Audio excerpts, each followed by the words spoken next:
दर्शन दीदार करते हुए सतसंगत दीयां घड़ियां दा आनंद मान रहे हो। गुरु प्यारी साध संगत जी, दीपमाला का फिर पुरब होने करके एक दिन पहला तख्त इशनान साहब जी की सेवा आरंभ होंदी है। अज तख्त इशनान का दिन है, इस करके निर्धारित समय तो पहला ही आशा जी दी वार दे भोग पे हैं। आप जी ने अरदासां विच हाजरियां भरियां ने। जो रोज़ के नियम मुताबिक मर्यादा है तख्त साहिब की, वो सिंह साहब जी ने सवेर के वक्त ही संपूर्ण की है, क्योंकि दोपहर के वक्त सच्चे पातशाह जी महाराज जी को भोग लगाया जाता है। वो सारी मर्यादा कथा तो पहला हुण ही संपूर्ण हुई है, क्योंकि अज तख्त साहिब जी के इशनान की सेवा होगी।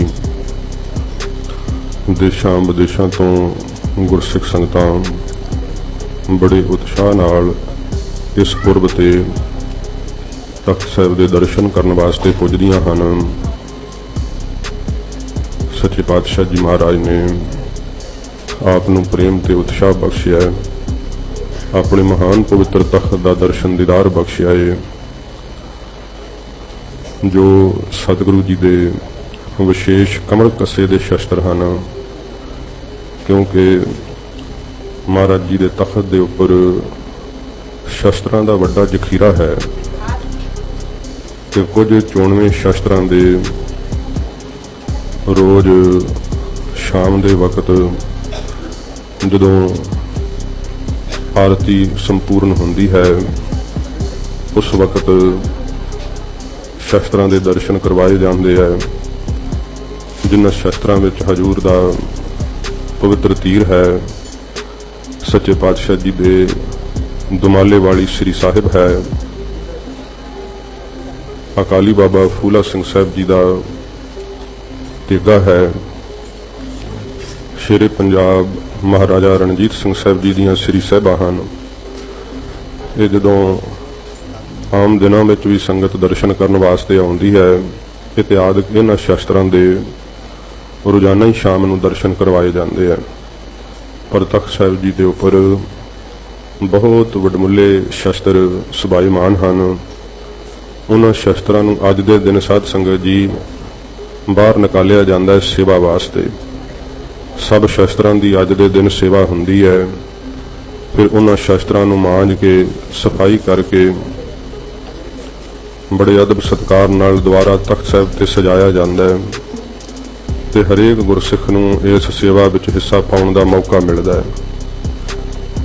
हजूर दे जिन्हां शस्त्रां दा जदों किते मुख दिहाड़े हुंदे है, वो 94 शस्त्र बाहर कढ़ के पूजन वास्ते सजाए जरूर जाते हैं, पर तुसी नेड़ियों हो के उन्हां शस्त्रां दा दर्शन नहीं कर सकते, क्योंकि अदब सत्कार नूं मुख रखदियां होइयां फिर उस समय महाराज जी दियां पवित्र बाणियां दा पाठ हुंदा है, शस्त्र पूजन होना हुंदा है। पर अज दा दिन की है कि हरेक गुरसिख माई भाई नूं महाराज जी दे शस्त्रां दे दर्शन खुले हुंदे है। ते इन्हां शस्त्रां विच वो मुख शस्त्र भी निकलदा है जिसनूं तख्त साहिब ते प्रचलित तौर पर करामाती श्री साहिब कहा जाता है। पंथवाली गुरु गोबिंद सिंह सच्चे पातशाह जी महाराज के गात्रे का शस्त्र है। गरीब नवाज सच्चे पातशाह जी के उस शस्त्र का दर्शन, उसका स्पर्श कदे गुरसिख भावना करके जदों तकते हैं कि चौजी पातशाह जी महाराज के अपने हस्तकमल इन्हां शस्त्रां नूं छोहे हुए हैं। केवल साध संगत जी धांत का शस्त्र नहीं बनया होया, हजूर की शोह उन्हां शस्त्रां दे अंदर जिहड़ी है साध संगत जी वसी हुई है। सच्चे पातशाह जी महाराज दे उन्हां शस्त्रां दा दीदार पा करके गुरसिख महाराज जी के प्यार विच भिज जाते हैं। बाजां वाले सतगुरु जी की याद अनेकां ही दुखां ते तकलीफां ते पापां नूं नाश कर दिंदी है। चित हौला महसूस करदा है। उन्हां शस्त्रां दी एक झलक पाउण वास्ते बड़ी बेताबी नाल गुरसिख प्यार नाल इत्थे एकत्र हुंदे है। हुण तकरीबन साध संगत जी जदों कथा की समाप्ति होवेगी उपरंत तकरीबन 10:30 बजे के करीब करीब ये सेवा फिर आरंभ हो जाएगी, क्योंकि दिन वक्त के अंदर जो भी नियम मर्यादा तख्त साहब से निभाई जाती है वो सारे नियम मर्यादा अमृत वेले ही संपूर्ण कर दिते जाते हैं। फिर सच्चे पातशाह जी महाराज के तख्त साहब के अंदर सिंह साहब जी प्रवेश करते हैं तो हजूर के पावन स्वरूप जिहड़े है वो साध संगत जी जिथे बाहर तख्त साहब के पिछले पासे सेवा करने वास्ते जगह की तैयारी की गई है, उथे ये वेखो मुख है कि जदों असीं शस्त्रां की सेवा भी करिए गुरु साहब की सेवा भी करिए तां भी महाराज जी के अदब सत्कार का जरूर ख्याल रखिए। इसे करके सुंदर उच्ची जगह ते सारे गुरु साहबान जी के स्वरूप सुभायमान किए जाते हैं।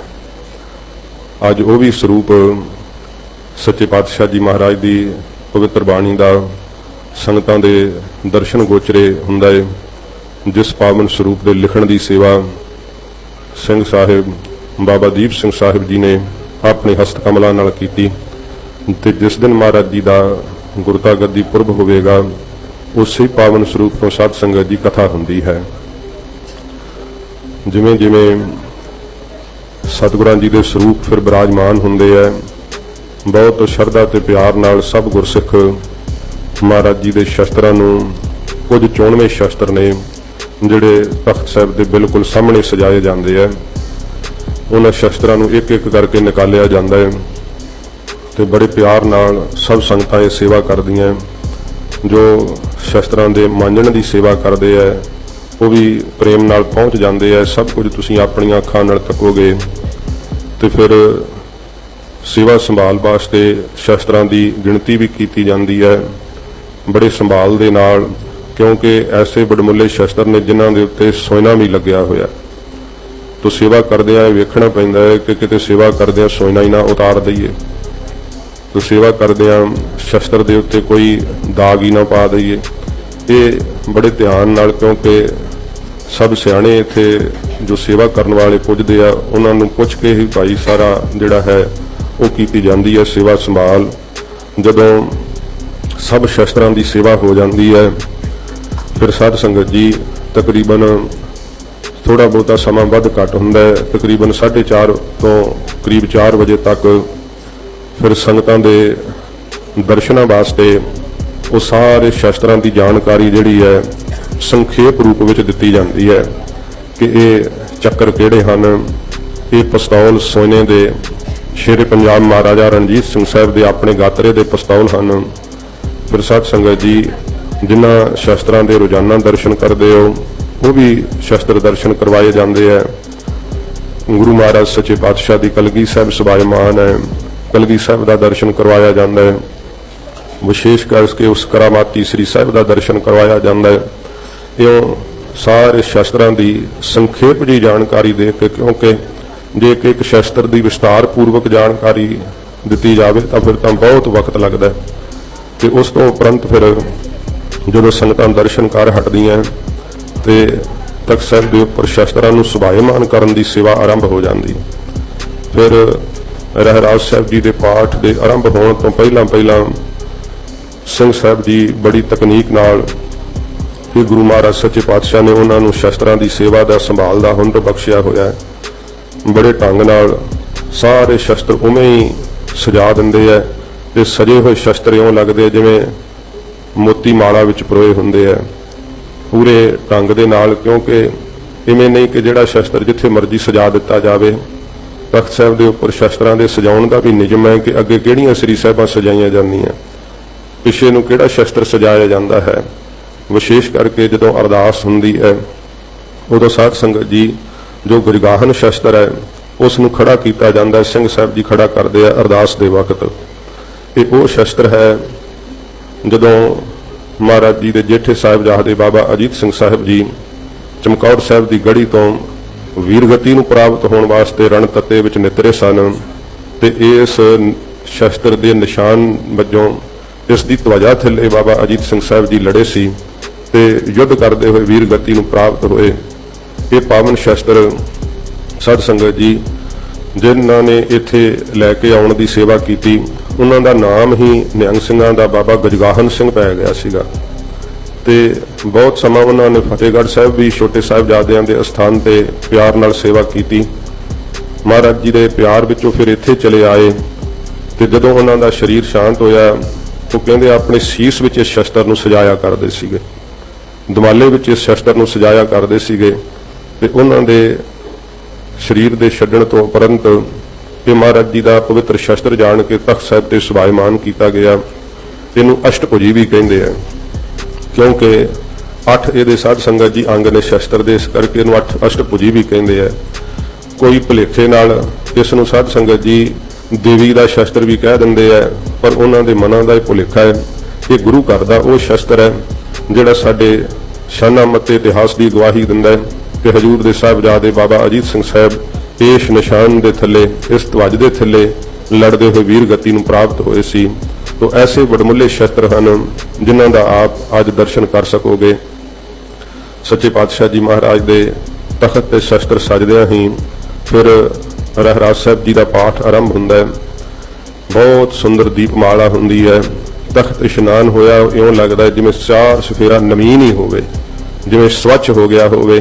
ते फिर गुरसिख भावना नाल आप दे अंदर शब्द विच सुरत जोड़ करके जिवें बाहरला सारा वातावरण उज्जल ते स्वच्छ लगता है, वो अपने अंदर नूं इवें उज्जल ते स्वच्छ प्रतीत करते हैं महाराज जी की प्रीत करके। सच्चे पातशाह जी महाराज दे महान पवित्र तख्त दे इशनान का अज दिन है। आप प्यार श्रद्धा नाल सब जुड़ बैठे हो। हजूर की तुर की बाणी लड़ीवार जो कथा चल रही है वो निजम साध संगत जी हुण पूरा होवेगा।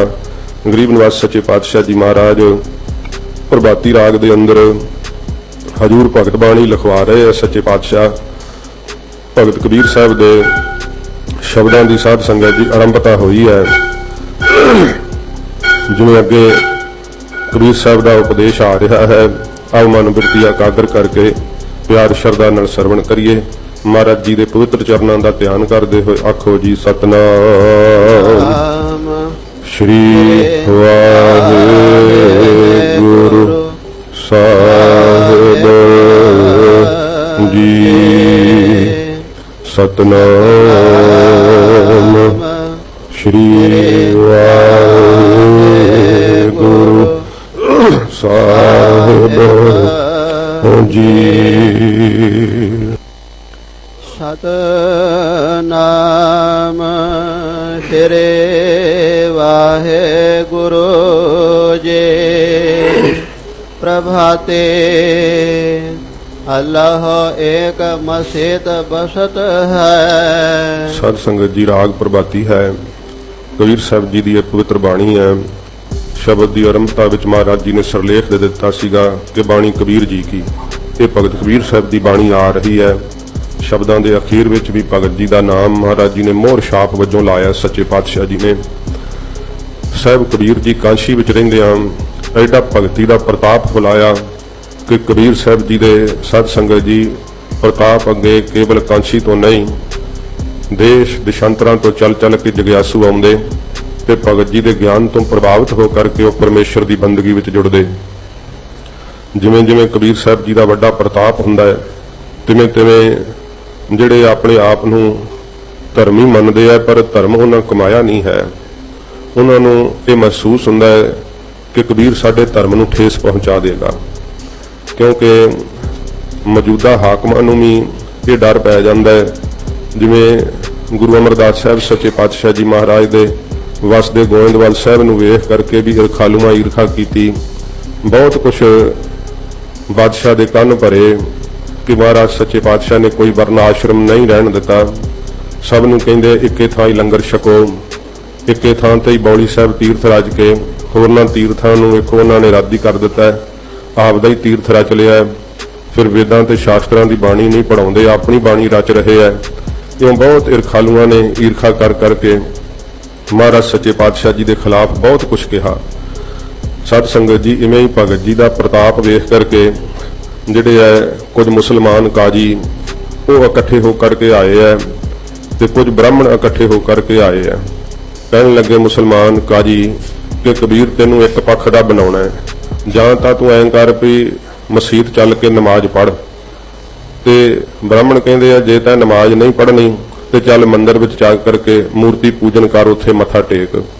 ਤੈਨੂੰ ਇੱਕ ਪਾਸੇ ਹੋਣਾ ਪੈਣਾ ਹੈ, ਚਾਹੇ ਮੁਸਲਮਾਨ ਬਣ ਤੇ ਚਾਹੇ ਹਿੰਦੂ ਬਣ। ਤੂੰ ਆਪਣਾ ਪੱਖ ਜਿਹੜਾ ਨਾ ਉਹ ਸਾਨੂੰ ਸਪਸ਼ਟ ਕਰ ਦੇ ਕਿ ਤੂੰ ਮੁਸਲਮਾਨ ਹੈ ਕਿ ਜਾਂ ਹਿੰਦੂ ਹੈ। ਇਸ ਪ੍ਰਕਾਰ ਜਦੋਂ ਭਗਤ ਕਬੀਰ ਸਾਹਿਬ ਜੀ ਨੂੰ ਉਹਨਾਂ ਨੇ ਕਿਹਾ ਕਿ ਅਸੀਂ ਤੈਨੂੰ ਇੱਕ ਪੱਖ ਦੇ ਬਣਾਉਣਾ ਹੈ, ਦੱਸ ਤੂੰ ਹਿੰਦੂ ਬਣਨਾ ਹੈ ਕਿ ਮੁਸਲਮਾਨ ਬਣਨਾ ਹੈ। ਤਾਂ ਕਬੀਰ ਸਾਹਿਬ ਜੀ ਉਹਨਾਂ ਦੀ ਇਹ ਜਿਹੜੀ ਸੀ ਪ੍ਰਸ਼ਨ ਰੂਪ ਵਿੱਚ ਗੱਲ ਸੁਣ ਕਰਕੇ ਤੋਂ ਫਰਮਾਉਂਦੇ ਹਨ, ਅੱਲਾਹ ਏਕ ਮਸੀਤ ਬਸਤ ਹੈ। ਪਹਿਲਾਂ ਮੁਸਲਮਾਨਾਂ ਨੂੰ ਜਵਾਬ ਦਿੰਦੇ ਆ ਭਗਤ ਕਬੀਰ ਸਾਹਿਬ ਜੀ, ਕਹਿੰਦੇ ਆ ਕਿ ਇਹ ਕਾਜੀ ਜੀ ਤੁਸੀਂ ਕਹਿੰਦੇ ਹੋ ਕਿ ਅੱਲਾ ਇੱਕ ਮਸੀਤ ਵਿੱਚ ਵਸਦਾ ਹੈ, ਇਹ ਮੰਨਣਾ ਪਊਗਾ ਨਾ। ਜੇ ਤੁਸੀਂ ਕਿਸੇ ਮੁਸਲਮਾਨ ਨੂੰ ਪੁੱਛੋ ਕਿ ਅੱਲਾ ਕਿੱਥੇ ਰਹਿੰਦਾ ਹੈ, ਉਹਨੇ ਕਹਿਣਾ ਮਸੀਤ 'ਚ ਰਹਿੰਦਾ, ਅੱਲਾ ਮਸੀਤ ਵਿੱਚ ਵਸਦਾ ਹੈ।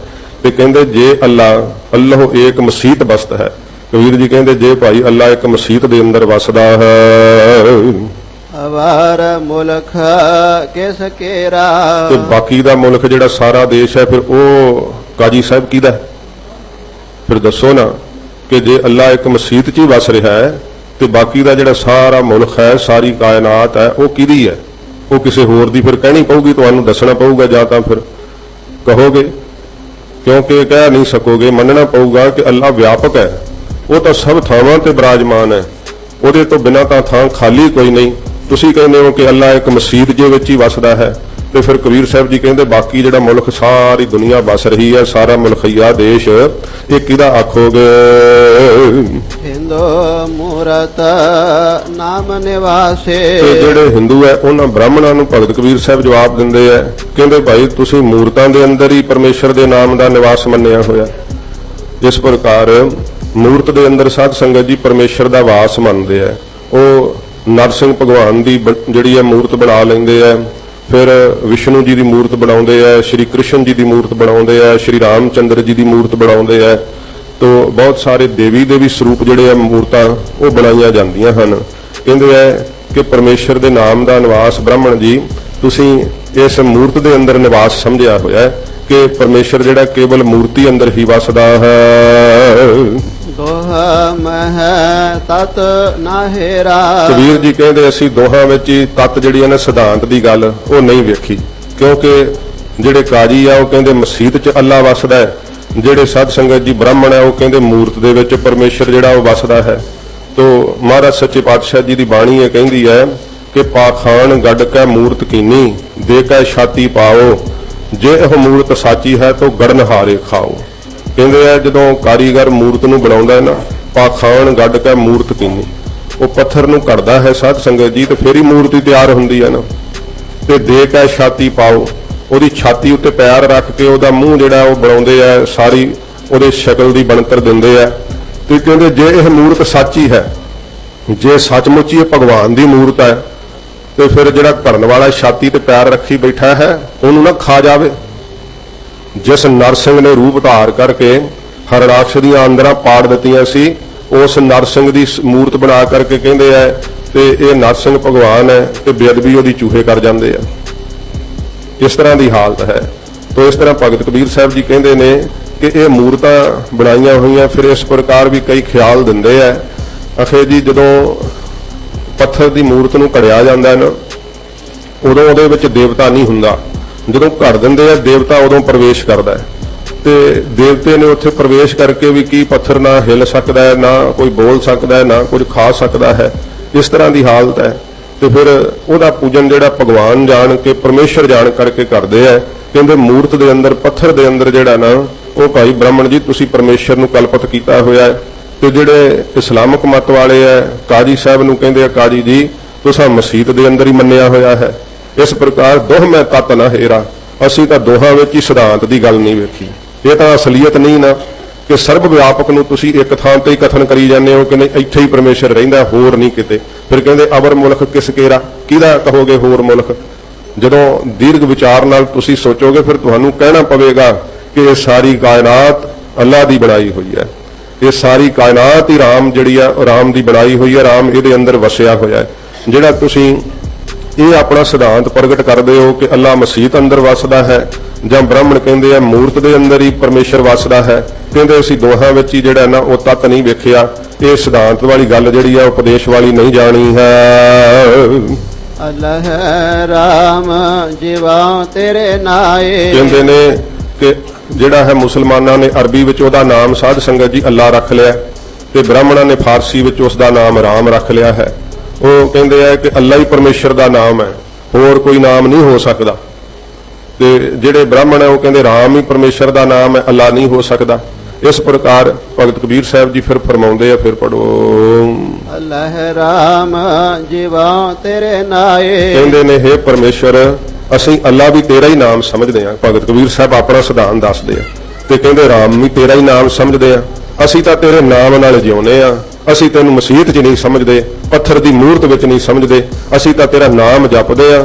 ਜਿਹੜਾ ਤੇਰਾ ਨਾਮ ਹੈ ਨਾ ਇਹੀ ਜੀਵਨ ਦਾ ਸਰੋਤ ਹੈ, ਇਹੀ ਜ਼ਿੰਦਗੀ ਦੇਣ ਵਾਲਾ ਹੈ।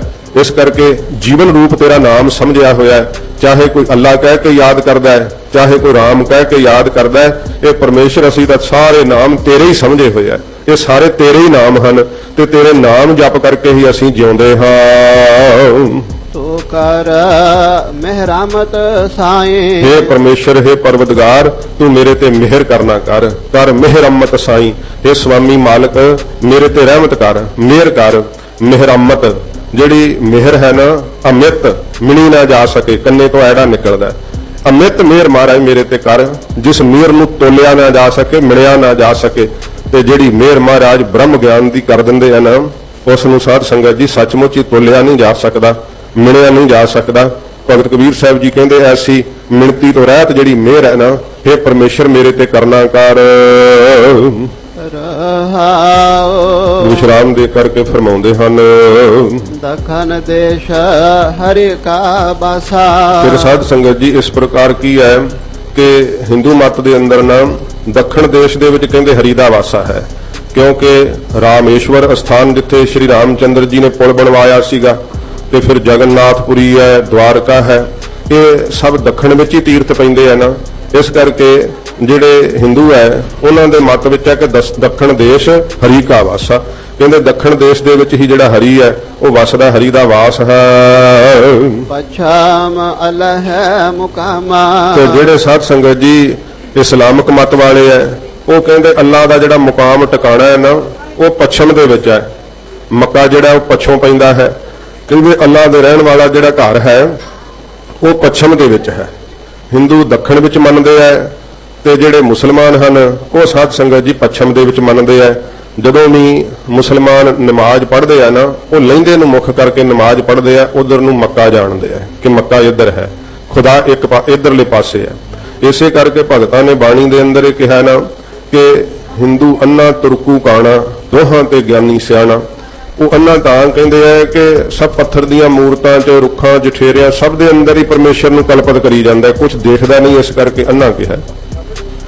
ਤੇ ਤੁਰਕਾਂ ਨੂੰ ਕਾਣਾ ਇਸ ਕਰਕੇ ਕਿਹਾ, ਉਹ ਕਹਿੰਦੇ ਇੱਕ ਦੇਸੀ ਹੈ, ਬਸ ਇੱਧਰ ਪੱਛਮ ਨੂੰ ਹੀ ਰਹਿੰਦਾ, ਹੋਰ ਨਹੀਂ ਪਾਸੇ ਅੱਲਾ ਦੇ ਹਨ। ਬਾਕੀ ਜਿਹੜੀਆਂ ਤਿੰਨ ਦਿਸ਼ਾਵਾਂ ਉਹ ਫਿਰ ਭਾਈ ਕਿਹਦੀਆਂ ਨੇ?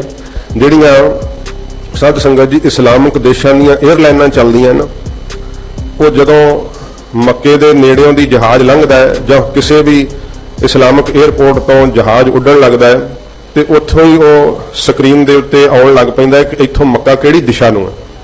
ਤੇ ਕਿਉਂਕਿ ਮੁਸਲਮਾਨ ਨਮਾਜ਼ੀ ਪੱਕੇ ਹੁੰਦੇ ਆ, ਅਸੀਂ ਤਾਂ ਭਾਵੇਂ ਨਿਤਨੇਮੀ ਪੱਕੇ ਨਹੀਂ ਪਰ ਉਹ ਨਮਾਜ਼ੀ ਬੜੇ ਪੱਕੇ ਹੁੰਦੇ। ਭਾਵੇਂ ਜਹਾਜ਼ ਵਿੱਚ ਹੋਣ ਉਹ ਆਪਦੀ ਨਮਾਜ਼ ਪੜ੍ਹਨੀ ਹੁੰਦੀ, ਇਸ ਕਰਕੇ ਉਹਨਾਂ ਨੂੰ ਜਿਹੜਾ ਸਾਧ ਸੰਗਤ ਜੀ ਵੇਖੋ ਦੁਆ ਕਰਨੀ ਤਾਂ ਮਾੜੀ ਨਹੀਂ, ਨਮਾਜ਼ ਪੜ੍ਹਨੀ ਤਾਂ ਚੰਗੀ ਹੈ। ਪਰ ਕਬੀਰ ਸਾਹਿਬ ਇੱਥੇ ਸਿਧਾਂਤ ਦੀ ਗੱਲ ਦੱਸ ਰਹੇ, ਉਹ ਸਿੱਖਣੀ। ਕਬੀਰ ਸਾਹਿਬ ਜੀ ਨਾ ਤਾਂ ਇਸਲਾਮ ਦੇ ਖਿਲਾਫ ਹੈ ਨਾ ਹਿੰਦੂ ਮਤ ਦੇ ਖਿਲਾਫ ਹੈ। ਸਤਿਗੁਰੂ ਜੀ ਦੀ ਬਾਣੀ ਸਭ ਵਾਸਤੇ ਸਾਂਝੀਵਾਲਤਾ ਦਾ ਉਪਦੇਸ਼ ਦਿੰਦੀ ਹੈ।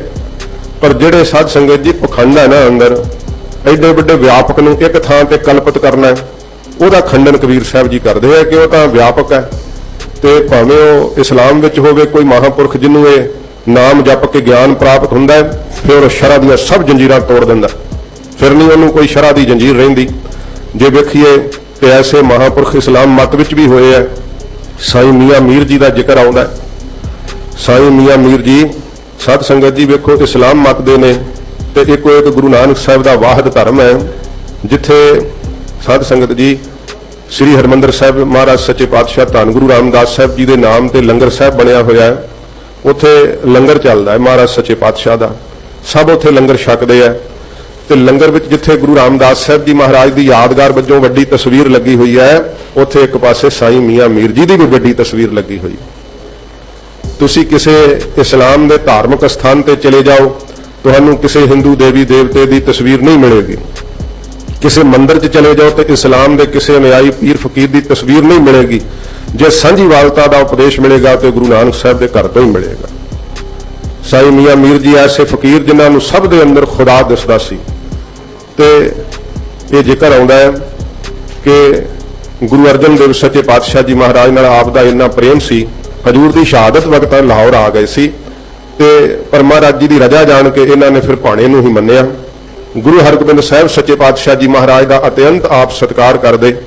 वाकया आउंदा है कि गुरु हरगोबिंद साहब जी महाराज एक बारी लाहौरों तुरन लगे, साईं मियाँ मीर जी नूं पता लगा कि हजूर अमृतसर साहब नूं चले है। 2-2.5 महीने महाराज लाहौर ठहरे तो जदों महाराज अमृतसर साहब नूं तुरन लगे, साईं जी भी बड़े चाह नाल महाराज जी का दर्शन करने वास्ते आए। हजूर तुरन लगे सन, इस करके लाहौर के निवासी सिख इकट्ठे हुए सन, बहुत सारे मुसलमान भी इकट्ठे हुए। महाराज की सवारी जा रही है।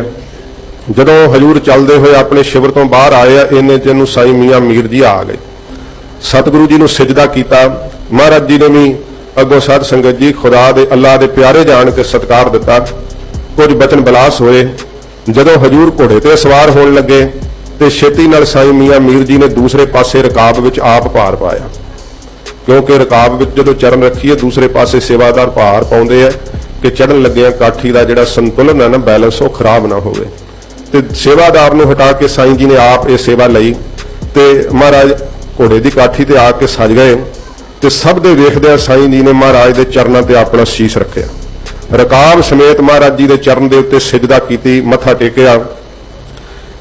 जदों सतगुरु जी चले गए तो जिहड़े कुछ तवस्वी सन उन्होंने शिकायत की बादशाह दे कोल कि शाहजहां जे साडे वड्डे पीर ही गुरु साहिबां दे चरणों ते सजदे करनगे तो बाकी इस्लाम किधर नूं जाऊगा।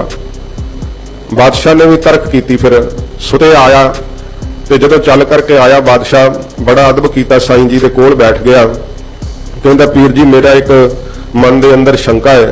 साईं मियाँ मीर जी कहंदे पुछ बादशाह की शंका है। कहंदा महाराज तुसी इस्लाम दे बड़े सत्कारयोग हो, सब मुसलमान तुहानू पीर जान के अदब करते हैं, सत्कार देंदे है। ते जे तुसी ही सिखां दे गुरु गुरु हरगोबिंद साहब नूं सिजदा करोगे तो बाकी दे मुसलमान तो फिर उन्हां नूं वड्डा जान के उन्हां दे चरणों ते सजदा करनगे ना, तो फिर शरअ टुट नहीं जाएगी। तो साईं जी वजद विच आ करके कहंदे ने शाहजहां ये तुहाडी बनाई शरअ है, मैं इस दे अंदर नहीं बजा रहा तो ना ही रह सकांगा। मैनूं नहीं पता कोई अल्लाह होर है। जदों मैं सवेरे नमाज अदा करदा तो दमकशी करके अल्लाह के दरबार में जाना, उत्थे गुरु हरगोबिंद साहब भी तखत ते सजे हुंदे है, उत्थे भी मैं इन्हां दे चरणों ते सजदा करदा। तो जे प्रतख कीती है तो इहदे विच मैं कोई गुनाह नहीं कीता। जे तेरी हुकूमत मैनू कोई सजा सुनाउणा चाहुंदी है तो मैं बड़ी खुशी नाल उस सजा नूं कबूल करांगा। साईं जी नूं सजा तां नहीं ना सी सुना सकदा, क्योंकि इस्लाम दे ओ सत्कारत सन। ये साध संगत जी जिहड़ा धर्मी हुंदा है ना सचमुच अंदरों, वो बाहर दियां विखावे दियां सारियां चीज़ां दियां साध संगत जी बंदिशां नूं तोड़ दिंदा है। वो एक परमेश्वर दे प्यार विच भिज जांदा है ते उहनूं सारे धर्म ही बराबर जापदे है, उहनूं सब कुछ एक जिहा ही जापदा है, क्योंकि उहनूं सारियां दे अंदर परमेश्वर दिसण लग पैंदा है। ਉਹਦੀ ਬਿਰਤੀ ਸਮਦ੍ਰਿਸ਼ਟੀ हो जाती है। तो ਜਿਹੜੇ धर्म है ना ये साध संगत जी बिरती ਨੂੰ ਉੱਪਰ ਚੱਕਣ ਵਾਸਤੇ ਹੀ है, ਨਿਰੰਕਾਰ ਦੇ ਵਿੱਚ ਅਭੇਦ ਹੋਣ ਵਾਸਤੇ है।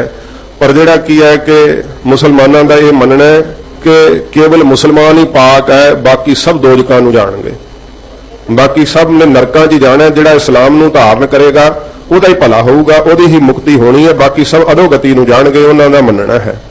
इस प्रकार तो भगत कबीर साहब जी इन्हां चीज़ों का खंडन करते हुए फरमाउंदे, फिर पढ़दे हो दखन देश हरि का वासा। कहते पंडित जी तुहाडे विच तां दक्षिण देश विच हरि दा वासा मन्निया जांदा है, ते बाकी फिर उत्तर पश्चिम दे विच किहदा वासा मन्नांगे। इधर कहते द्वारका जगन्नाथपुरी है, रामेश्वर है, ਇਸ ਕਰਕੇ ਕਹਿੰਦੇ ਦੱਖਣ ਦੇਸ਼ ਦੇ ਵਿੱਚ ਹੀ ਹਰੀ ਵਸਦਾ ਹੈ।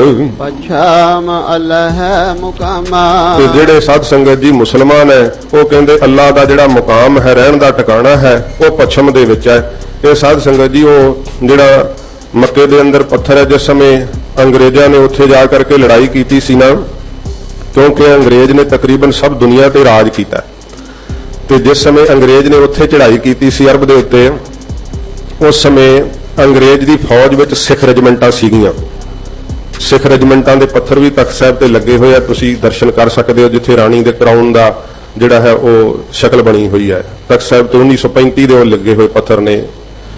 ਸਿੱਖ ਰੈਜੀਮੈਂਟ ਜਿਹੜੀ ਸੀ ਨਾ, ਕਹਿੰਦੇ ਉਸ ਸਮੇਂ ਉਸ ਮੱਕੇ ਦੇ ਅੰਦਰ ਜਾ ਵੜੀ ਸੀ, ਤੇ ਉਹਨਾਂ ਸਿੱਖ ਫੌਜੀਆਂ ਨੇ ਉੱਥੇ ਜਾ ਕਰਕੇ ਵੇਖਿਆ ਕਿ ਕੀ ਹੈ।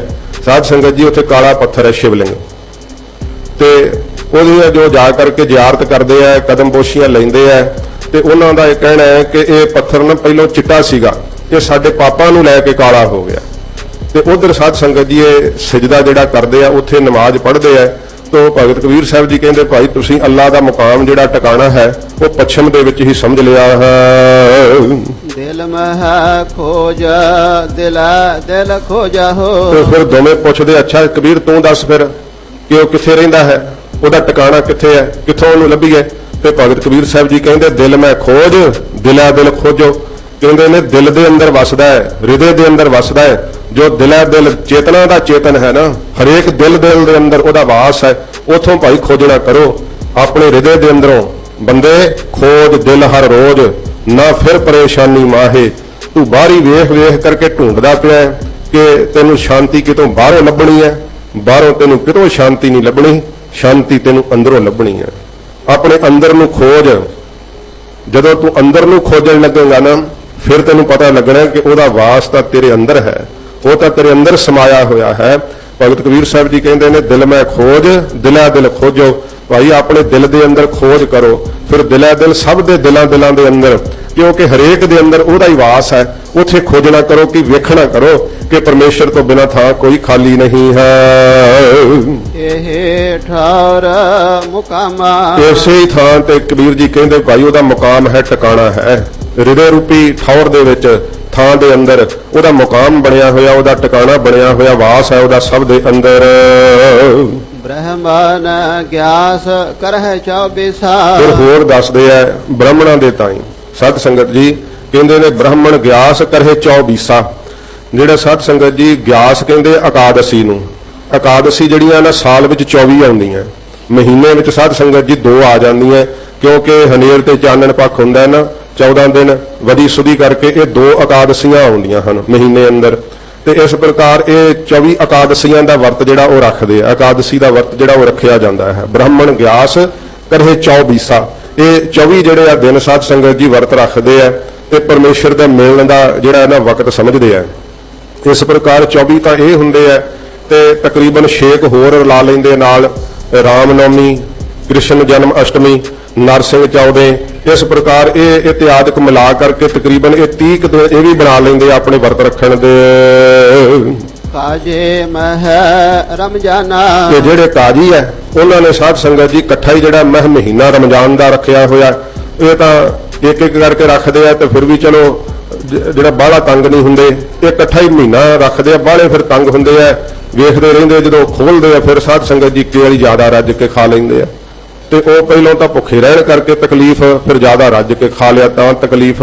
ਇਸ ਪ੍ਰਕਾਰ ਕਬੀਰ ਸਾਹਿਬ ਜੀ ਦੋਹਾਂ ਨੂੰ ਕਹਿੰਦੇ ਆ ਕਿ ਭਾਈ ਤੁਸੀਂ ਵੀ ਬ੍ਰਾਹਮਣ ਗਿਆਸ ਕਰੇ 24। ਇਹ 24 ਦਿਨ ਜਿਹੜੇ ਆ ਨਾ ਗਿਆਸ ਇਕਾਦਸ਼ੀ ਦੇ ਰੱਖੇ ਹੋਏ ਆ, ਹੋਰ ਨਾਲ 6 ਮਿਲਾ ਕਰਕੇ 30 ਜਿਹੜੇ ਆ ਉਹ ਤੁਹਾਡੇ ਬਣ ਜਾਂਦੇ ਆ, ਤੇ ਜਿਹੜਾ ਤੁਸੀਂ ਵਰਤ ਰੱਖਦੇ ਹੋ। ਇਸ ਪ੍ਰਕਾਰ ਫਿਰ ਪੜ੍ਹਦੇ ਹੋ ਕਾਜੇ ਮਹਿ ਰਮਜ਼ਾਨਾ। ਤੇ ਕਾਜੀ ਜਿਹੜੇ ਆ ਕਾਜੀ ਸਾਹਿਬ ਤੁਸੀਂ ਮਹੀਨਾ ਜਿਹੜਾ ਉਹ ਰਮਜ਼ਾਨ ਦਾ ਹੀ ਸਮਝਿਆ ਹੋਇਆ ਹੈ। 11 ਮਾਸ ਪਾਸ ਕਰ ਰਾਖੇ। ਇਹਦੇ ਵੇਖੋ 11 ਮਹੀਨੇ ਜਿਹੜੇ ਆ ਉਹ ਪਾਸੇ ਹੀ ਕਰਕੇ ਰੱਖ ਦਿੱਤੇ ਆ। ਇਹ ਇਹਨਾਂ ਮਹੀਨਿਆਂ 'ਚ ਹੀ ਕਹਿੰਦੇ ਬਸ ਉਹ ਜਿਹੜੇ ਆ ਬ੍ਰਾਹਮਣ ਉਹ ਕਹਿੰਦੇ ਕਿ ਇਹਨਾਂ ਦਿਨਾਂ ਵਿੱਚ ਰਾਮ ਦੀ ਪ੍ਰਾਪਤੀ ਹੁੰਦੀ ਹੈ, ਤੇ ਜਿਹੜੇ ਮੁਸਲਮਾਨ ਆ ਉਹ ਕਹਿੰਦੇ ਰਮਜ਼ਾਨ ਦੇ ਮਹੀਨੇ ਵਿੱਚ ਜਦੋਂ ਰੋਜ਼ੇ ਰੱਖੀਦੇ ਆ ਅੱਲਾਹ ਦੀ ਪ੍ਰਾਪਤੀ ਦਾ ਮਹੀਨਾ ਹੈ। ਤੇ ਕਬੀਰ ਸਾਹਿਬ ਜੀ ਕਹਿੰਦੇ ਬਾਕੀ 11 ਮਹੀਨੇ ਪਰਾਂ ਸਿੱਟ ਕੇ ਰੱਖਤੇ ਜੇ, ਉਦੋਂ ਜੋ ਮਰਜ਼ੀ ਖਾਓ ਪੀਓ, ਪਾਪ ਕਰੋ, ਔਗਣ ਕਰੋ, ਜੋ ਮਰਜ਼ੀ ਕਰੀ ਜਾਓ। 11 ਮਹੀਨੇ ਜੋ ਮਰਜ਼ੀ ਕਰੋ, ਪਾਪ ਪਰਮ ਕਰਮ ਕਮਾਵੋ, ਬਸ ਕਹਿੰਦੇ ਜਦੋਂ ਰਮਜ਼ਾਨ ਦਾ ਮਹੀਨਾ ਆ ਗਿਆ ਉਦੋਂ ਰੋਜ਼ੇ ਰੱਖ ਲਾਂਗੇ ਤੇ ਫਿਰ ਅਸੀਂ ਅੱਲਾਹ ਨੂੰ ਮਿਲ ਪਾਵਾਂਗੇ। ਉਹ ਪਿੱਛੇ ਵੀ ਉਪਦੇਸ਼ ਆਇਆ ਨਾ ਹਜੂਰ ਦਾ, ਗੁਰੂ ਅਰਜਨ ਸਾਹਿਬ ਜੀ ਮਹਾਰਾਜ ਦਾ, ਕਿ ਭਾਈ ਜਿਹੜੇ ਕਹਿੰਦੇ ਆ ਕਿ ਤੀਰਥ ਨਹਾਏ ਕਹੇ ਸਭ ਉਤਰੇ, ਬਹੁਰ ਕਮਾਵੇ ਹੋਏ ਨਸੰਕ। ਤੀਰਥਾਂ ਤੇ ਨਹਾ ਕੇ ਕਹਿੰਦੇ ਸਾਡੇ ਪਾਪ ਹੈ ਕਿ ਸਾਰੇ ਹੀ ਲਾਹ ਤੇ ਮੈਂ ਕੁੰਭ ਤੇ ਨਹਾ ਕੇ, ਤੇ ਹੋਰ ਫੇਰ ਮੁੜ ਕੇ ਨਿਸ਼ੰਕ ਹੋ ਕੇ ਕਮਾਉਣ ਲੱਗ ਜਾਂਦੇ ਆ, ਕੋਈ ਨਹੀਂ ਅਗਲੇ ਸਾਲ ਫੇਰ ਜਾਵਾਂਗੇ। ਇਸ ਤਰ੍ਹਾਂ ਥੋੜੋ ਪਾਪ ਲੈਂਦੇ ਆ। ਤੋ ਕਬੀਰ ਜੀ ਕਹਿੰਦੇ ਆ ਭਾਈ ਤੁਸੀਂ ਇਹ 2 ਮਹੀਨੇ ਜਿਹੜੇ ਆ ਚੁਣੇ ਹੋਏ ਆ, ਉਹਨਾਂ ਨੇ ਇਕਾਦਸ਼ੀਆਂ ਦੇ ਵਰਤ ਰੱਖੇ ਹੋਏ ਆ, ਤੁਸੀਂ ਜਿਹੜਾ ਹੈ ਮਹੀਨਾ ਰਮਜ਼ਾਨ ਦਾ ਰੋਜ਼ਿਆਂ ਦਾ ਸਮਝਿਆ ਹੋਇਆ ਅੱਲਾਹ ਨੂੰ ਮਿਲਣ ਦਾ, ਤੇ ਬਾਕੀ ਜਿਹੜੇ 11 ਮਹੀਨੇ ਫਿਰ ਪੜ੍ਹਦੇ ਹੋ।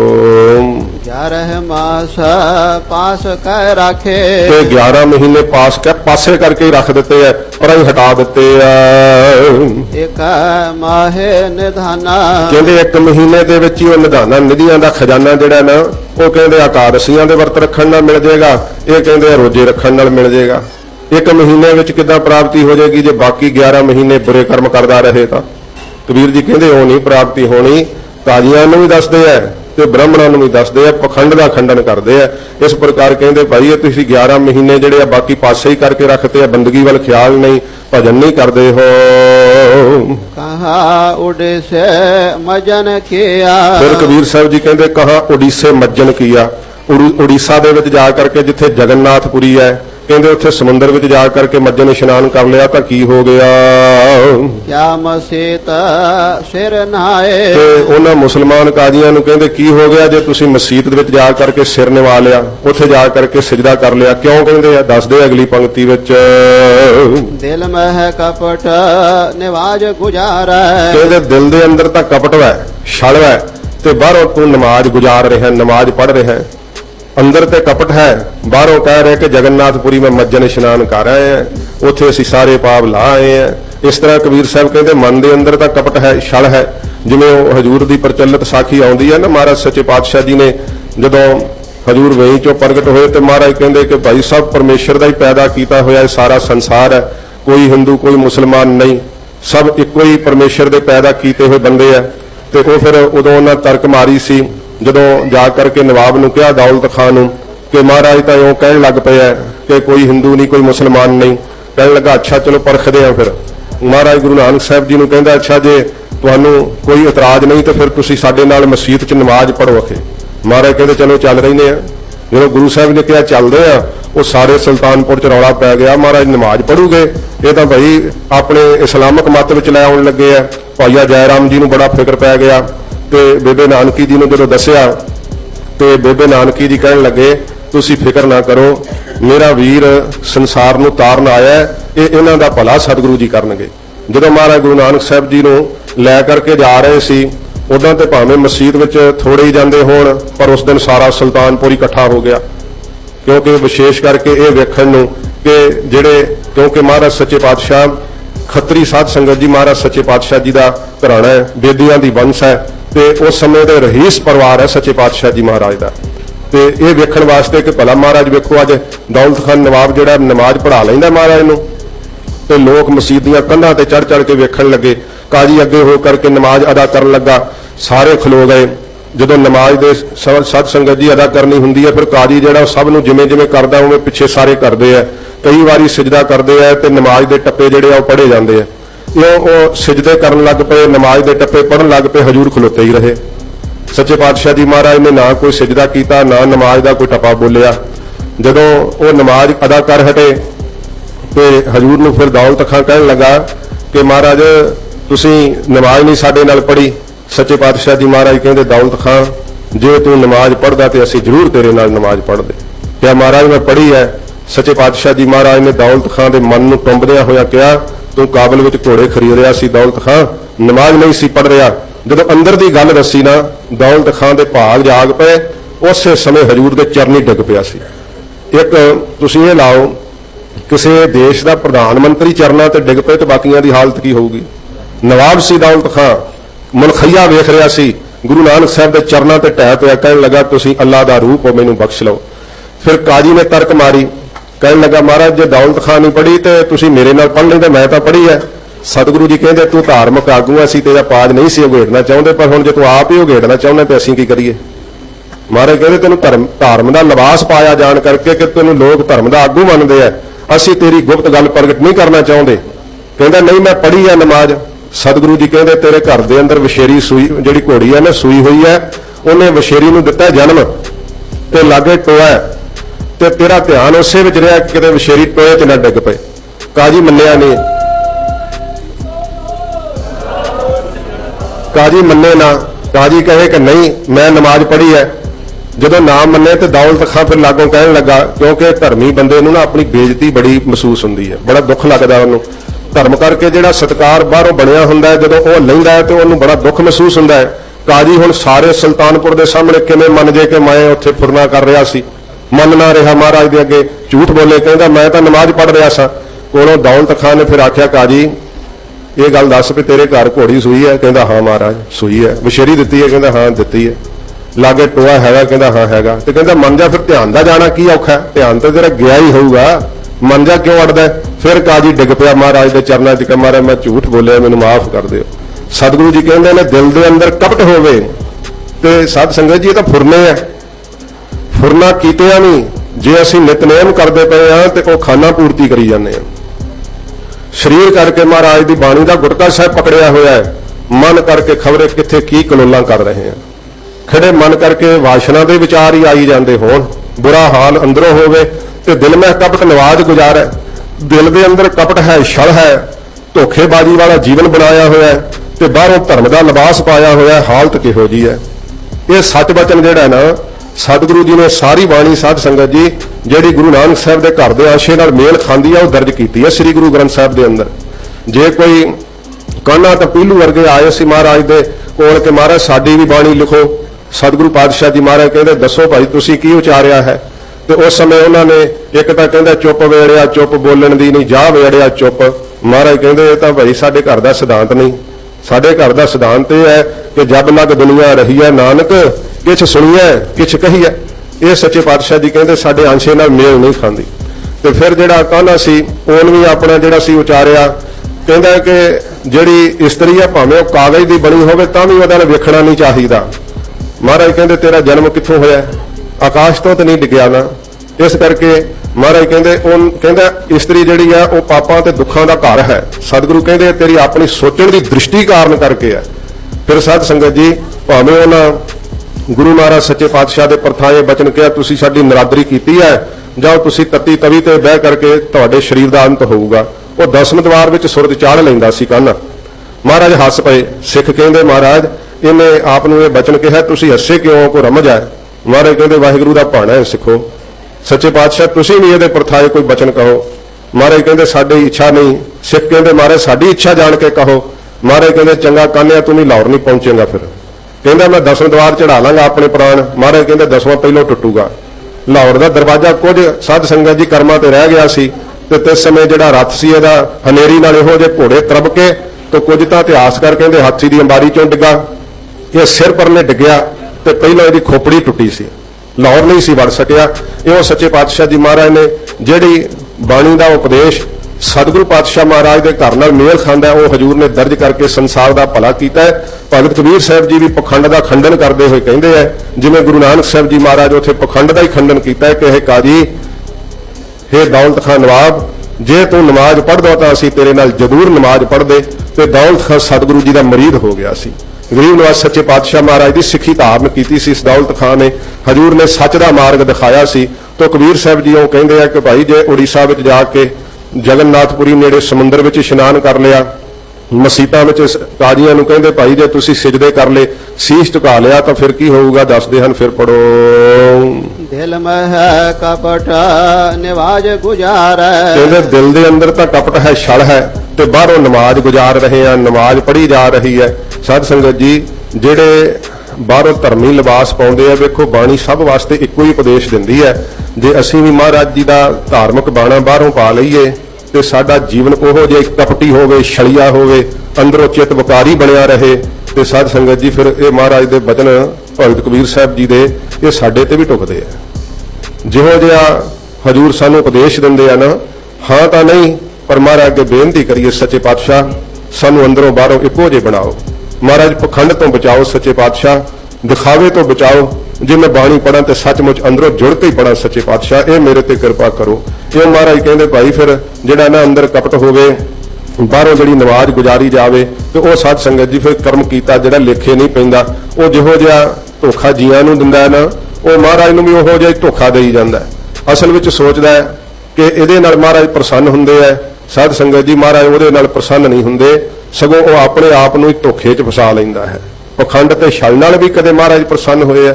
ਸੱਚੇ ਪਾਤਸ਼ਾਹ ਜੀ ਮਹਾਰਾਜ ਤਾਂ ਜਿਹਦਾ ਦਿਲ ਸਾਫ਼ ਹੈ ਨਾ, ਜਿਹਨੇ ਆਪਣੇ ਹਿਰਦੇ ਤੋਂ ਛਲ ਤੇ ਕਪਟ ਧੋ ਦਿੱਤਾ ਏ ਤੇ ਬੜੇ ਪਿਆਰ ਨਾਲ ਮਹਾਰਾਜ ਜੀ ਦੇ ਨਾਲ ਇੱਕ ਮਨ ਹੋ ਕਰਕੇ ਜੁੜਿਆ ਤੇ ਉਹਨੇ ਥੋੜਾ ਚਿਰ ਹੀ ਵਾਹਿਗੁਰੂ ਜਪਿਆ, ਮਹਾਰਾਜ ਸੱਚੇ ਪਾਤਸ਼ਾਹ ਜੀ ਉਹਨੂੰ ਆਪਣੇ ਪ੍ਰੀਤ ਦਾ ਫਲ ਦਿੰਦੇ ਆ। ਗਰੀਬ ਨਵਾਜ਼ ਸੱਚੇ ਪਾਤਸ਼ਾਹ ਜੀ ਉਹਦੇ ਤੇ ਰਹਿਮਤ ਧਰਦੇ ਆ। ਇਹ ਅੰਦਰੋਂ ਕਪਟ ਛੱਡ ਕੇ ਦਿਲ ਸਾਫ਼ ਕਰਕੇ ਭਗਤ ਕਬੀਰ ਸਾਹਿਬ ਕਹਿੰਦੇ ਭਾਈ ਪਰਮੇਸ਼ਰ ਦੇ ਭਜਨ ਵਿੱਚ ਜੁੜੋ।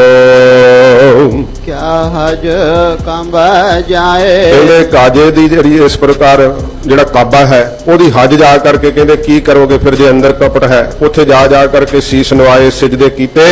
ਜਿਹੜਾ ਸਾਧ ਸੰਗਤ ਜੀ ਮੱਕਾ ਹੈ ਨਾ, ਉਹ ਸ਼ਹਿਰ ਹੈ, ਉਹ ਸਥਾਨ ਦਾ ਨਾਮ ਕਾਬਾ ਬਣਿਆ ਕਿਹਾ ਜਾਂਦਾ ਹੈ।